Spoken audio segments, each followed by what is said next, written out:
और मिला तुम्हारा काम नहीं और आज तक नहीं किया। तो कहने वाला कौन है? लोग लगे हुए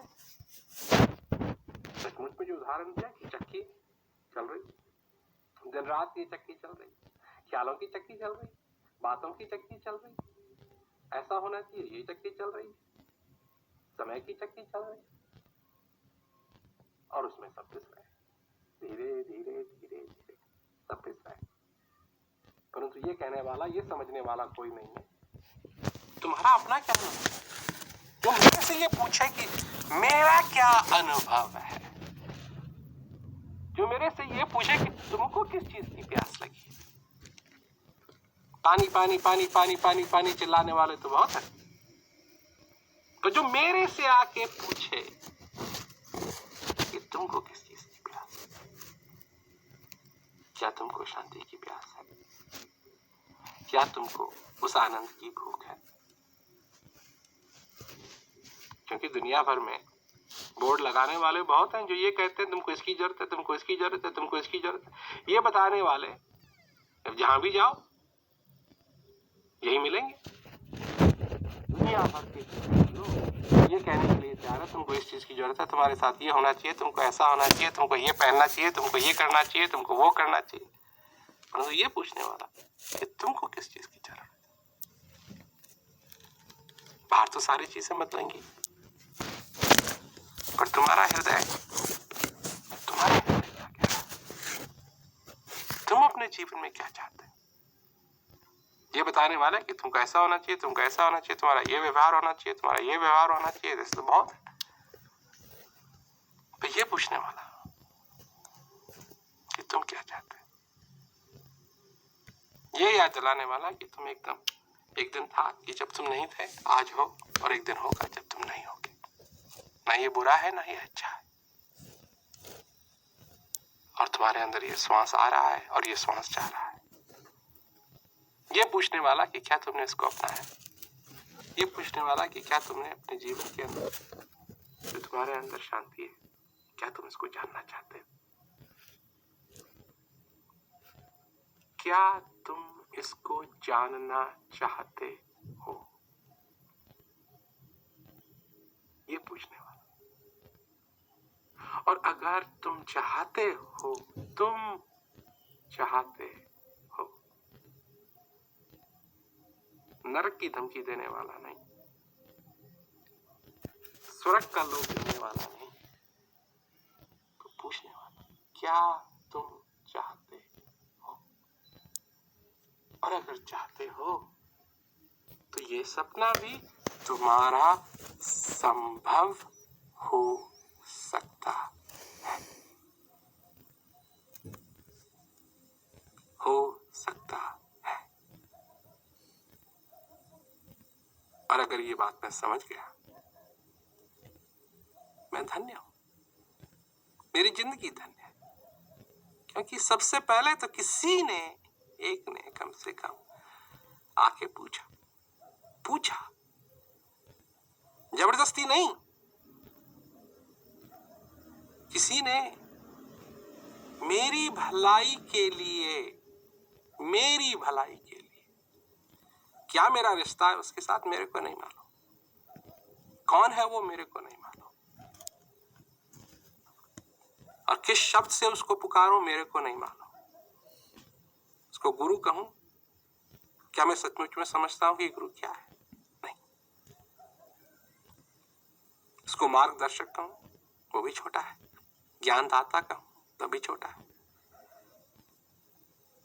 पर उसने मेरे से पूछा कि तुमको क्या चाहिए, तुमको क्या चाहिए, क्या तुमको वो प्यास लगी है? और जिस दिन मैंने कहा हाँ, तो उस दिन उन्होंने कहा कि इस प्यास को बुझाना संभव है। अब इससे सीधी बात और हो नहीं सकती। क्यों? कि अगर मैं नहीं चाहता तो ना भी कर सकता, और ये मुझ में हमेशा क्षमता है क्योंकि ऐसी कोई चीज नहीं है जो जबरदस्ती हो। दुनिया हमारे साथ जबरदस्ती करती है कि तुमको ऐसा करना ही पड़ेगा, और धमकाती है और धमकी देती है, ऐसा नहीं करोगे तो ये होगा, ऐसा नहीं करोगे तो ये होगा, ऐसा नहीं करोगे तो ये होगा। कोई नरक की धमकी देता है कि ऐसा ऐसा नहीं होगा तो नरक जाना पड़ेगा। और जो वो बताने वाला है, वो दिखाने वाला है, वो कहता है तुम क्या चाहते हैं, अपने जीवन में क्या चाहते हैं। और अगर तुम इसको स्वीकार करो, अपने हृदय को स्वीकार करो, तुम अपनी बात सुनो, तुम अपनी बात सुनो, मेरी बात नहीं, मैं तुम्हारे कानों में बात डालने के लिए नहीं आया हूं। तुम अपने हृदय से अपनी पुकार सुनो, क्योंकि अगर वो नहीं सुनी तो मेरे शब्द कोई प्रभाव नहीं करेंगे। पर अगर तुम सुनोगे उन शब्दों को, जो तुम्हारे शब्द हैं, जो तुम्हारे अंदर हैं, जो तुम्हारा हृदय कह रहा है, तभी तुम मेरी बात समझ पाओगे, तभी तुम मेरी बात सुन पाओगे और उसको स्वीकार करोगे। तब जब तुम्हारे हृदय के अंदर तुम अपने आप महसूस करोगे कि वो प्यास है। जब प्यासी नहीं तो पानी का क्या महत्व है, जब भूखी नहीं तो खाने का क्या महत्व है। और जब कहीं जाना ही नहीं है, अगर किसी रास्ते पे चलना ही नहीं है, तो फिर अंधेरा हो चाहे उजाला हो, चाहे बाधाएं हो या ना हो, इससे क्या मतलब। फिर अगर चलना है, अगर कदम लेने हैं, रास्ते की जरूरत है, तो फिर उजाला भी चाहिए। उजाला चाहिए तो कोई ऐसी भी चीज चाहिए जो उजाला कर सके। वो उजाला करने वाला ही हमारा मित्र है, वो उजाला करने वाला ही ज्ञानदाता है। कैसे उजाला होता है? उजाला होता है कि वो ज्ञान का दीपक जलाते हैं, उनके पास ये क्षमता है। और क्षमता हो ना हो, और क्षमता हो ना हो, क्योंकि लोग पूछते हैं जी क्या आप बाधाओं को हटा सकते हैं, परंतु ऐसा जो कहे कि भाई मैं दिया जला सकता हूं, बाधा तुम अपने आप देख लेना, पता लग जाएगा ना कि कहां है। उनसे बचना है तो दाएं मुड़ना पड़े दाएं मुड़ो, बाएं मुड़ना पड़े बाएं मुड़ो, अब दिखाई देगा। क्योंकि मनुष्य को डर किस चीज का है? डर उस चीज का है जो दिखाई नहीं देती, डर उस चीज का है जिसके बारे में मालूम नहीं। और जब मालूम पड़ जाए, जब दिखाई देने लगे, तो फिर डर किस बात का है? मनुष्य को डरने की जरूरत नहीं है। इस जीवन में हमको डरने की जरूरत नहीं है, हमको प्रकाश की जरूरत है। हम प्रबंध करते हैं कि हमको डरना ना पड़े, परंतु सचमुच में जो मार्गदर्शक है वो कहता है कि ये लो दिया, और जब भी अंधेरा हो इसको जलाना, प्रकाश हो जाएगा, तुमको स्वयं दिखाई देगा कहां नहीं जाना है और कहां जाना है। और यही उसकी पहचान है, जो जबरदस्ती नहीं करेगा। ये नहीं है कि तुमको लेना ही है, नहीं, जियो और अपनी जिंदगी के अंदर जितना आनंद ले सकते हो लो, परंतु ये दिया है, और जब इसकी जरूरत पड़े तुम इसको जलाओ। तो अगर हमारे समझ में ये आ गया कि ऐसा व्यक्ति और ऐसे व्यक्ति की हमको जरूरत है, और ऐसा व्यक्ति है जो हमारे जीवन के अंदर वो दिया जला सकता है, और अगर वो समझ में आ गया कि हाँ इसकी हमको जरूरत है, क्योंकि जरूरत की बात होती है ना, उसी से तो संबंध बढ़ता है। और कैसा संबंध? असली मित्रता का संबंध, असली मित्रता। और जब वो संबंध बढ़ता है तो फिर उस संबंध के द्वारा हम उनकी बात को और सुन सकते हैं और समझ सकते हैं। तो कितनी सुंदर बात होगी कि हम अपने जीवन के अंदर इस संभावना को भी पहचाने, क्योंकि लोग ये समझते हैं कि बस हमको ज्ञान की जरूरत है, फिर ज्ञान के बाद कुछ नहीं। अगर ऐसा मित्र मिल जाए जो बार बार याद दिलाता रहे, क्योंकि हमारी प्रकृति तो यह है कि हम तो अंधेरे में दिया हाथ में है परंतु उसको जला नहीं रहे, भूल गए, आदत। पर कोई हो जो कहने इसको जलाओ और चलो आगे चलो, कोई हमको प्रेरणा देने वाला कि थके हो तो आराम करो, आराम करके फिर उठो और चलो, इसकी भी हमको जरूरत है। और अगर, क्योंकि ये जो भवसागर है ये सचमुच में बहुत गहरा है, और अगर हम इसके पार जाना चाहते हैं, समझना चाहते हैं, भवसागर किसका बनाया हुआ है? हाँ, ये भी हमारा ही बनाया हुआ है, ये किसी और ने नहीं बनाया, ये मनुष्य का ही बनाया हुआ है ये भवसागर। इसी में सारी जो बाधाएं हैं, इसी में जो मगरमच्छ हैं, इसी में जो कुछ भी चीजें हैं जिनसे मनुष्य डरता है, ये भी सब मनुष्य की ही बनाई हुई हैं। पर इतना हमको जरूर मालूम है कि हम उस पार जाना चाहते हैं जिस पार हमारे जीवन के अंदर आनंद हो, जिस पार हम जिस चीज को कल नहीं समझते थे आज उस चीज को समझने लगे। तो ये जो नाता है ये एक ऐसा नाता है जो जीवन के अंदर और किसी के साथ नहीं होगा। जो हमारा नाता गुरु महाराज जी के साथ होना चाहिए वो और किसी के साथ नहीं होगा, क्योंकि वो नाता है मित्रता का, वो नाता है ऐसा नाता कि अगर हम चाहें तो उसको तोड़ सकते हैं, परंतु वो नहीं तोड़ेंगे, कि हमारे ऊपर निर्भर करता है। जब हम चाहें उस नाते को अपनाएं अपने जीवन के अंदर। मार्गदर्शक तो मार्ग दिखाने के लिए तैयार है, ज्ञानदाता ज्ञान देने के लिए तैयार है, और समझाने के लिए वो तैयार है। उनकी मेहनत, उनकी कोशिश क्या है समझो तो नहीं, जरा क्या है वो उनकी कोशिश। और समझने की बात है कि उनकी कोशिश है कि हमारे जीवन के अंदर आनंद हो। ऐसे संसार में बहुत कम मिलेंगे जिनका लक्ष्य ये हो कि हमारे जीवन के अंदर आनंद हो, हमारा जीवन आनंद से भर जाए। ये लक्ष्य है, उस मित्र का लक्ष्य ये है, उस ज्ञानदाता का लक्ष्य ये है कि हमको हमारे जीवन में भटकना न पड़े, हमको ठोकरें नहीं खानी पड़े। दुनिया को परवाह नहीं है कि हम ठोकरें खाएं या नहीं खाएं। दुनिया तो ये भी कहती है कई बार कि ठोकरें खाओगे तो और क्या कहते हैं मजबूत बन जाओगे, परंतु उस मित्र का, उस ज्ञानदाता का, उस गुरु का ये कहना है कि तुमको ठोकर खाने की जरूरत नहीं है, तुमको गुम होने की जरूरत नहीं है। जहां भी तुम जाओ तुम्हारे जीवन के अंदर प्रकाश हो, जहां भी तुम जाओ तुम्हारे जीवन के अंदर आनंद हो, ऐसा होना चाहिए। एक शब्द है शुभ चिंतक। शुभ क्या है? अगर इस जीवन के अंदर अंधेरा है तो क्या शुभ है,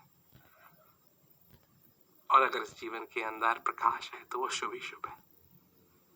और उसकी चिंता करने वाला वो है हमारा मित्र, वो है गुरु, असली गुरु, असली गुरु जो हमारे जीवन के अंदर अंधेरे को खत्म करके प्रकाश ले आए।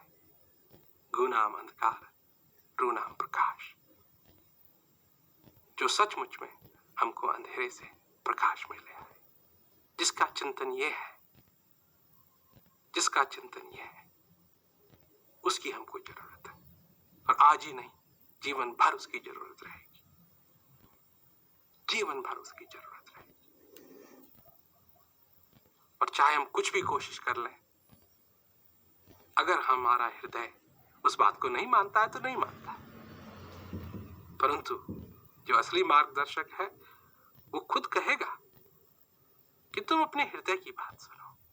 ये पुकार तुम्हारे जीवन के अंदर कि तुम उस शांति को चाहते हो, तुम्हारे अंदर से आनी चाहिए, बाहर से नहीं, दुनिया से नहीं।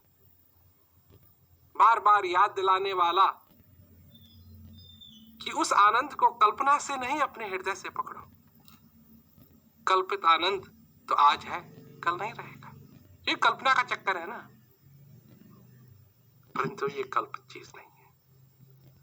वो समझाने वाला कि इस जिज्ञासा को उत्सुकता से नहीं पर अपने हृदय से पकड़ो, और असली जिज्ञासा होनी चाहिए। कहां मिलेंगे आपको ये सारी बात सिखाने वाले? इतने तो बहुत हैं कि ये पुस्तक में पढ़ो और ये करो और वो करो और ये सुनो और ये समझो और ये ऐसा होना चाहिए, ये ऐसा होना चाहिए, और जिंदगी भर दायरे बनाने वाले। तुम ये नहीं करना चाहिए, तुमको ये नहीं करना चाहिए, तुम्हारे साथ ऐसा नहीं होना चाहिए, तुम्हारे साथ ऐसा नहीं हो। दायरे बनाने वाले, दीवार बनाने वाले तो बहुत हैं। दीवार बनाने वालों की कमी नहीं है, पर दीवार तोड़ने वाले जो दरवाजे पे ताला लगा दे, तुमको यहाँ नहीं आना चाहिए, तुमको ये नहीं करना चाहिए, ऐसे तो बहुत मिलेंगे, पर उन तालों को खोलने वाला कौन? जिसके पास चाबी हो और जो चाबी हमको देना चाहता हो, तुम लो इस चाबी और खोलो इन तालों को अपनी जिंदगी, और आनंद पाओ और अपने जीवन को धन्य करो। अपने जीवन में आनंद की वर्षा हो जाए। इसकी चिंता करने वाला आपको बहुत कम है, परंतु है इस बात की चिंता करने वाला कि हमारे जीवन के अंदर है। और सबसे खुशी की बात यह है कि है, और हम भी उसको पूरी तरह करें। बात है, लोग कहते हैं नकली बहुत है, बात नकलिया की नहीं है, बात कुछ एक असली की, वो मिलना है, वो मिलना है। और जब मिल जाए, अगर किसी माँ का बच्चा खो गया और उसको 10 बच्चे लाके दिया दो, उस माँ को उन 10 बच्चों की जरूरत नहीं है, वो उनसे संतुष्ट नहीं होगी। उसको तो वो एक जो उसका अपना है। बात ये नहीं है कि किसी का छोटा सिर हो, छोटी आंखें हो, उसका ऐसा लगे कि हाँ ये बच्चा है, बस उसको बच्चे की जरूरत है। उसको बच्चे की जरूरत नहीं है, उसको उस बच्चे की जरूरत है जो उसका अपना, उसके साथ उसका हृदय का संबंध,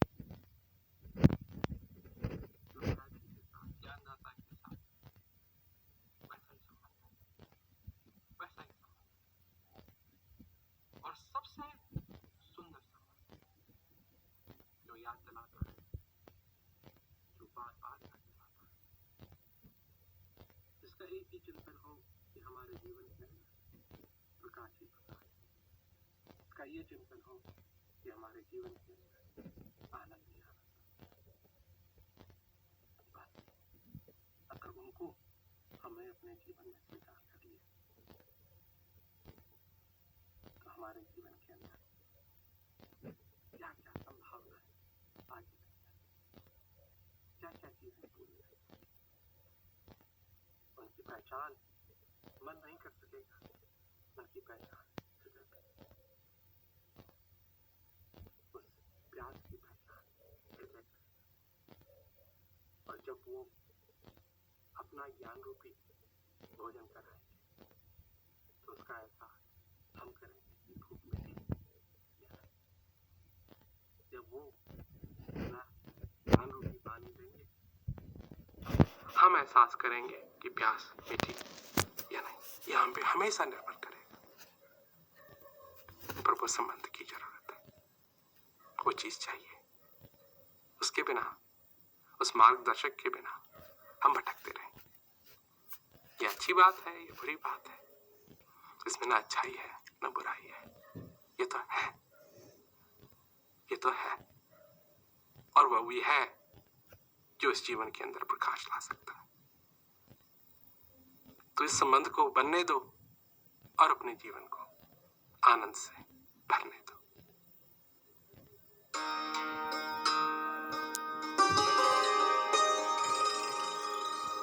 सेवा और संयोग।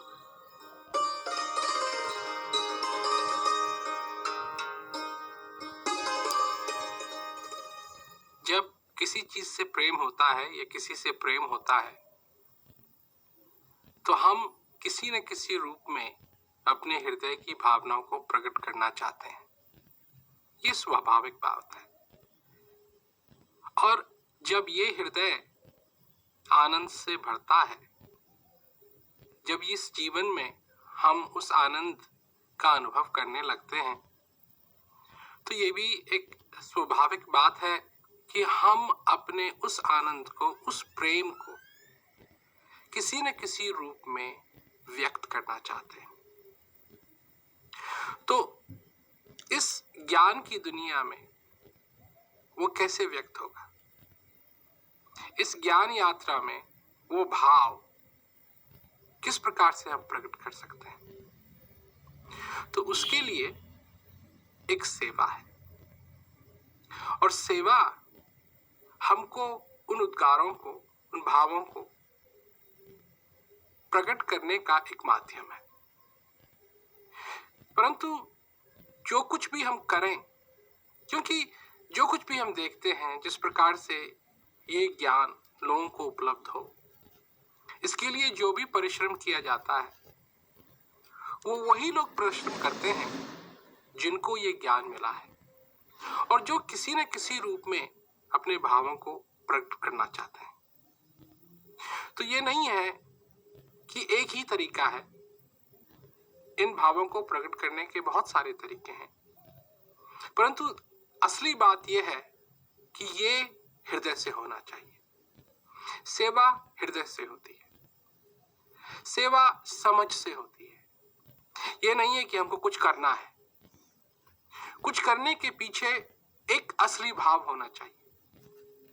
जब इस ज्ञान का अनुभव होता है, जब हम देखते हैं कि हाँ, ये कितनी सुंदर चीज है और लोगों को भी ये चीज उपलब्ध होनी चाहिए, और अगर हम परिश्रम करना चाहते हैं और हम चाहते हैं कि ये खूब बढ़े, प्रचार इसका खूब बढ़े और लोगों तक ये बात पहुंचे कि तुम्हारा जीवन सफल हो सकता है, कि तुम्हारे जीवन के अंदर भी एक ये संभावना उपस्थित है, तुम्हारे हृदय के अंदर की जो पुकार है उसको तुम पूरा कर सकते हो, तब जाकर के जब इस ज्ञान का अनुभव होता है, तब जाकर के असली सेवा करने की भावना जागृत होती है। और जब वो जगती है, जब वो भावना जगती है, तो उसको कोई रूप देना जरूरी है। पर सबसे पहली बात यह है कि ज्ञान का अनुभव होना चाहिए। सबसे पहली बात यह है कि ये हृदय उस अनुभव से भरना चाहिए, और तभी जाकर के वो प्रकट होगी। वो भावना, असली भावना तभी प्रकट होगी कि जब हमारा हृदय भरा हुआ होगा। सेवा एक कोई ये नहीं है कि कुछ ना कुछ करें। कई लोग यही समझते हैं कि कुछ ना कुछ हमको करना चाहिए, पर सेवा, असली सेवा तो तब होती है, और असली सेवा उसके प्रति होती है कि जिसने इस संभावना को जगा दिया, जिसने इस हृदय को जगा दिया, जिसने इस प्यास को बुझा दिया, उसके प्रति ये सेवा का भाव प्रकट होता है। कैसे? कि प्रेम से, प्यार से, समझ से, कि मैं करना चाहता हूं, मैं अपने भावों को आपके सामने प्रकट करना चाहता हूं। और जब ये हृदय भरा हुआ रहता है, तब वो भाव भी प्रकट होते हैं, और जब वो भाव प्रकट होते हैं, उसका आनंद किसको मिलता है? उसका आनंद भी आप ही को मिलता है, आप ही को मिलता है, क्योंकि मैं उस भाव को प्रकट कर सका। ये मेरा सौभाग्य है, ये मेरा सौभाग्य है कि मैं उस ज्ञान को प्राप्त कर सका अपने जीवन में। ये मेरा सौभाग्य है कि मैं मेहनत करता हूं, अभ्यास करता हूं और अपने हृदय को भरता हूं। ये मेरा सौभाग्य है कि मैंने अपने हृदय की आवाज को सुना। ये मेरा सौभाग्य है कि आप मुझे मिले, ये मेरा सौभाग्य है कि आपने मुझे ज्ञान दिया, आप मेरे ज्ञानदाता बने, ये मेरा सौभाग्य है। और अगर मैं ये सारी बातें समझ सका तो फिर सेवा की भावना भी मेरे अंदर जागृत होगी, और सेवा की भावना तभी जागृत होगी जब मेरा हृदय भरेगा। तो सच्चे हृदय से वो सेवा होनी चाहिए। और ये सेवा सबकी नहीं है, ये सेवा उसके प्रति है जिसने हमको जगाया, जो हमारा ज्ञानदाता है, उसके प्रति ये भाव प्रकट हो सकते हैं। लोग सोचते हैं कि ये कैसे संभव हो सकता है, पर देखिए, आप अच्छी तरीके से जानते हैं कि जिससे आपको प्रेम है उसके लिए आप कुछ ना कुछ करना चाहते हैं। स्वाभाविक बात, अपने भावों को किसी न किसी प्रकार हम व्यक्त करना चाहते हैं। ये हमारे लिए जरूरी है कि हम किसी न किसी प्रकार अपने भाव को व्यक्त करें। खुशखबरी दबा करके नहीं रखी जा सकती। जो चीज है, जो चीज हमको पसंद है, अब जैसे अगर हम एक गाना सुन रहे हैं और वो गाना हमको पसंद है, तो लोग अक्सर क्या करते हैं, अगर वो गाना पसंद है तो रेडियो को और चलाते हैं, उसकी वॉल्यूम को और तेज करते हैं, क्योंकि जो चीज अच्छी लगती है वो पूरी रूप से प्रकट हो। अगर एक फोटो है हमारे पास और उस फोटो को हम अच्छा समझते हैं, अच्छा जानते हैं, तो उसको साफ रखते हैं। जिस चीज से प्रेम है उससे साफ रखते हैं उसको, ताकि उसकी जो पूरी शक्ति है वो दिखाई दे। अपना प्रेम हम किसी न किसी रूप में प्रकट जरूर करना चाहते हैं, और ये स्वाभाविक बात है और ये बहुत सुंदर बात है। और जो ज्ञान के प्रति हमारा प्रेम है, जो गुरु महाराज जी के प्रति हमारा प्रेम है, इसको भी हम प्रकट कर सकते हैं, और इसका माध्यम है सेवा से। और सेवा, इसमें और चीजों को देखने की जरूरत नहीं है, ये हृदय का भाव होना चाहिए कि मैं आपकी किस प्रकार मदद कर सकूं। जैसे आपने मेरी मदद की है, मैं भी आपकी मदद करना चाहता हूं। और अगर आप चाहते हैं कि ये ज्ञान इस संसार के अंदर फैले, तो मैं आपकी मदद करना चाहता हूं। इसके लिए जो भी मेरे को करना पड़े, कहीं लोग कुर्सी सजाते हैं, कहीं लोग कुर्सियों को साफ करते हैं, कहीं हॉल बनाते हैं, कहीं और चीजों का प्रबंध होता है। तो जिस भी प्रकार की सेवा है जिससे कि आपको सहायता मिले, ताकि ये शब्द, ये सत्संग और लोगों तक पहुंच सके और उनके जीवन में भी प्रकाश हो। सेवा का असली मतलब और सेवा का असली अस्तित्व तो यही है कि जिसने मेरे को ज्ञान दिया उसकी तरफ मैं अपने भावों को प्रकट करूं, और अगर उसको मदद चाहिए तो मैं वो मदद उपलब्ध करूं किसी न किसी रूप में, जैसे भी मेरे से बन पड़े।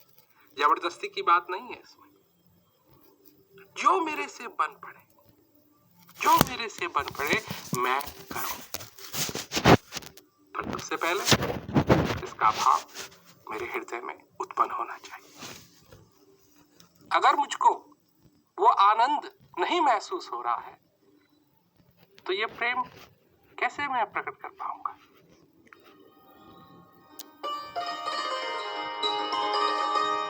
ज्ञान का अभ्यास।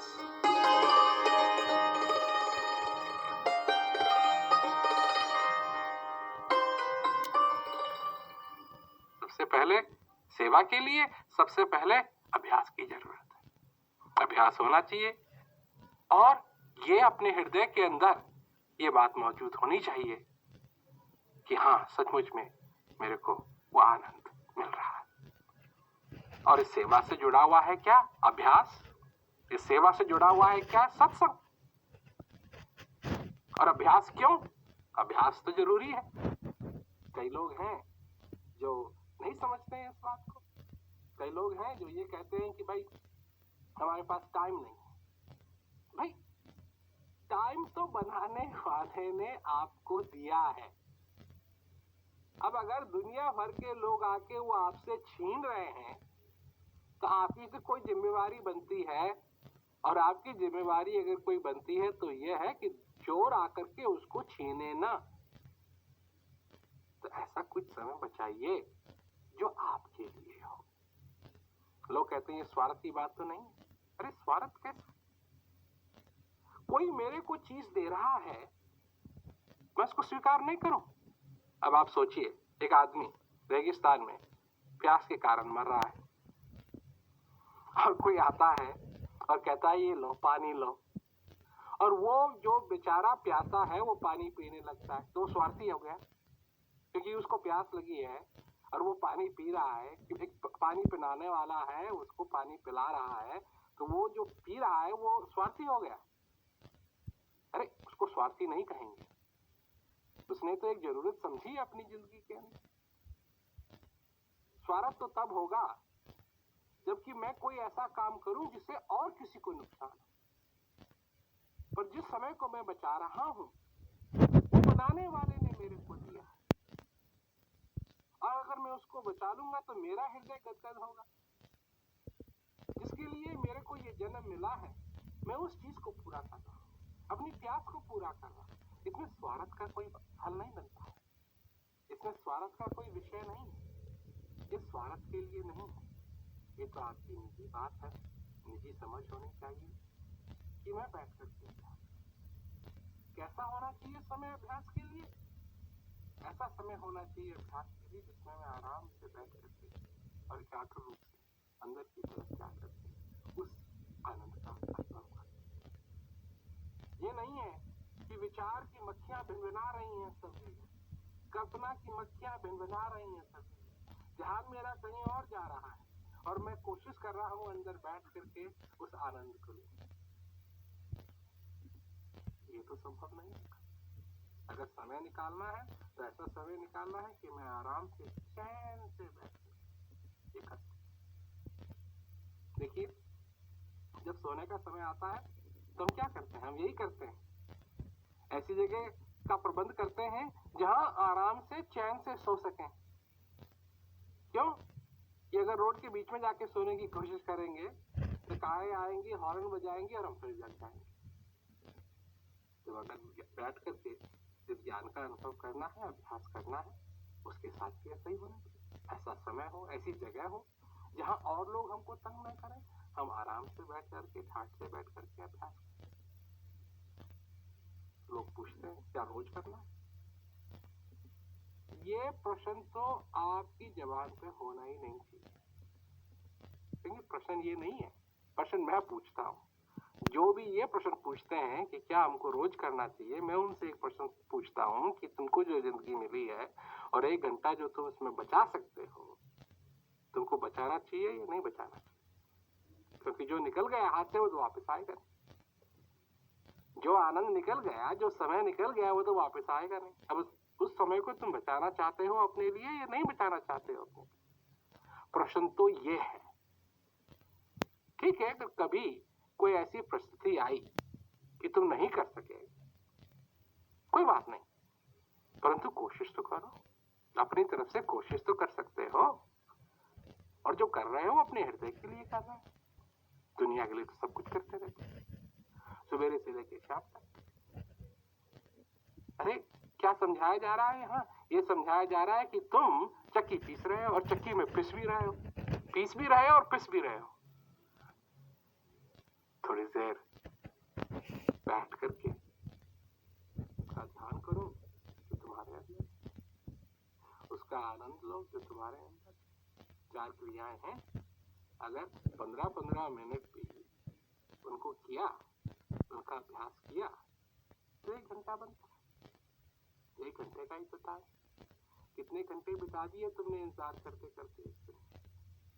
कितने दिन चले गए इंतजार करते करते, जो बर्बाद हो गए हैं, जो बर्बाद हो गए, जो वापस कभी नहीं आएंगे, उनके बारे में दुनिया कुछ नहीं कहती।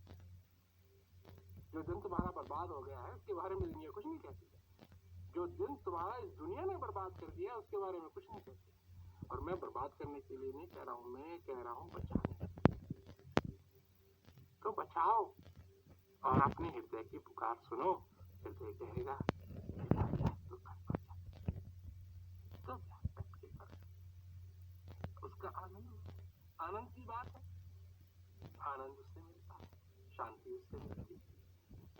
शांति का आनंद था। और ये जरूरी बात बन जाती है।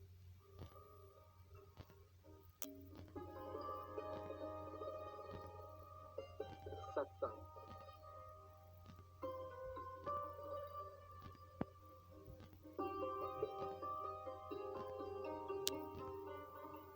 अभ्यास के लिए प्रेरणा कहां से मिलेगी? हृदय से तो मिलेगी ही मिलेगी, पर जो मार्गदर्शक है वो भी देने के लिए तैयार है। इसलिए जरूरी बन जाता है सत्संग कि बैठो, जो जो तुम्हारा मार्गदर्शक है उसकी बात सुनो, समझो कि वो क्या कह रहे हैं। क्योंकि जो कहा जा रहा है इस सत्संग में, जो कहा जा रहा है वो तुम्हारे भले की बात है। तुमको कोई पट्टी नहीं पढ़ाई जा रही, तुमको कोई मंत्र नहीं सिखाया जा रहा है, पर तुम्हारे भले की बात है कि तुम भी अपने जीवन को सफल करो। जब हमारे सामने कोई समस्या आती है या कोई हम अपनी जिम्मेवारी को लेकर किसी रूप में कहीं चलते हैं तो क्या होता है? कई चीजों को हम भूल जाते हैं। और देखिए, जहां तक ज्ञान की बात है, जहां तक सेवा की बात है, जहां तक सत्संग की बात है, जहां तक बैठ करके अभ्यास करने की बात है, इसमें मैं ये नहीं कह रहा हूं कि अपने जीवन में जो जिम्मेवारी है इनको भूल जाओ, नहीं। क्योंकि ये ज्ञान, इसका अभ्यास, इसका आनंद किसी भी परिस्थिति में लिया जा सकता है। अपनी जिम्मेवारियों को संभालो और अच्छी तरीके से संभालो, और संभालते हुए अपने जीवन में इस आनंद का अनुभव करो। मजे की बात तो यह है, मजे की बात तो यह है, किसी चीज को छोड़ने की जरूरत नहीं है। क्योंकि जब तुम उस दिशा में एकाग्र हो गए जहां तुमको एकाग्र होना चाहिए, जब उस तरफ तुम चले गए जहां तुमको जाना चाहिए, तो फिर और चीजों को छोड़ने की जरूरत नहीं है। तुम उस तरफ ध्यान तुम्हारा जाए जहां जाना चाहिए और अपने जीवन को सफल बनाना चाहिए। और चीजें तो होती रहेंगी, पर हम भी बैठ करके सुने कि हमारे लिए क्या संदेश है। किसका संदेश? हृदय का संदेश। दुनिया की बातों को तो हम सुनते रहते हैं, सुनते रहते हैं, सुनते रहते हैं, सुनते रहते हैं, सुनते रहते हैं। दुनिया भर में सुबेरे से लेकर के शाम तक दुनिया हमको बुरी खबर देती है। तुम्हारे में ये त्रुटि है, तुमने ये ठीक नहीं किया, तुमने ये गलत किया, तुम्हारे में ये कमी है, तुम ये नहीं हो, तुम वो नहीं हो। और जो मार्गदर्शक है उसका संदेश क्या है? कि तुम भाग्यशाली हो, कि तुम्हारे अंदर ये हृदय है, कि तुम्हारे अंदर ये आनंद है, और तुम्हारे पास सब कुछ मौजूद है।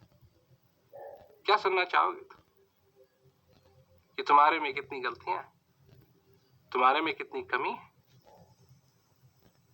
या असलियत? असलियत, क्योंकि दुनिया के साथ यही होता है आजकल। जब तक जिंदा है इसने ये कर दिया, उसने वो कर दिया, उसने ये कर दिया, उसने ये गलत किया, उसने। जब शरीर पूरा हो जाता है, ये कितना अच्छा आदमी था, ये तो बहुत महान आदमी था, जीते जागते। और जब शरीर पूरा हो गया तो वो बात तो सुनने में आएगी नहीं। कौन सुनेगा उसको?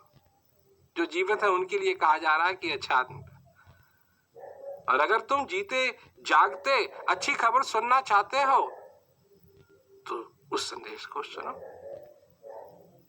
और वो संदेश कह रहा है कि तुम जीवित हो, तुम्हारे अंदर श्वास आ रहा है और जा रहा है। इससे अच्छी खबर तुमको मिल ही नहीं सकती कि तुम उस प्रसाद से जीवित हो जो बनाने वाला तुमको हर रोज प्रसाद दे रहा है, हर श्वास के साथ प्रसाद दे रहा है, हर समय प्रसाद दे रहा है। तो सत्संग का महत्व, उस संदेश का महत्व कितना ऊंचा है, कितना सुंदर है वो संदेश जिसको हृदय सुनना चाहता है। जब त्रुटियों की बात होती है, कमी की बात होती है संसार के अंदर, तो हृदय नहीं सुनना चाहता है। और जब आदमी ऐसी ऐसी बातें सुनता है तो उसको दुख भी होता है, सुख नहीं दुख होता है।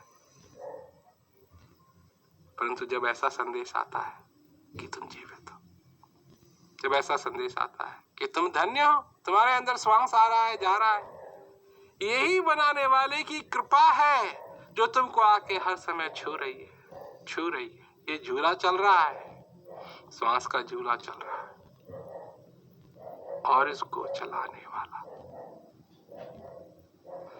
कोई छोटा मोटा नहीं है। इसको चलाने वाला वो महान शक्ति है जो सारे विश्व को चला रही है। सोचो ना, समझो इस बात को। वो शक्ति जो सारे विश्व को चला रही है, वो शक्ति जिसकी शक्ति से सूर्य चलता है, चंद्रमा चलता है, पृथ्वी चल रही है, तारे चल रहे हैं, जल चलता है, थल चलता है, वही शक्ति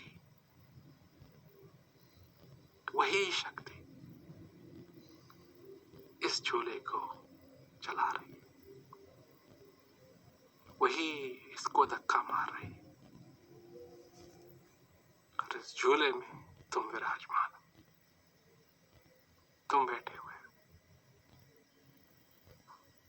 और जिस दिन तुम अपने जीवन में इस बात को स्वीकार करने लगोगे, उस संदेश को स्वीकार करने लगोगे जो खुशी की खबरों से भरा हुआ है, जिस दिन तुम उस संदेश को अपनाओगे, उस दिन सब कुछ बदल जाएगा।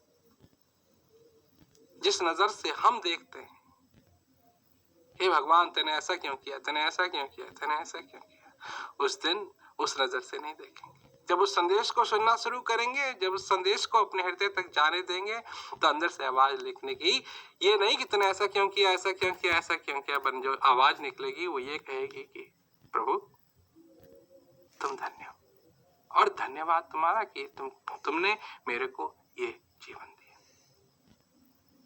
मैं खुश हूं, इस जीवन से मैं खुश हूं, मेरी रक्षा करो, मुझे आशीर्वाद दो कि इस ज्ञान को मैं अपना सकूं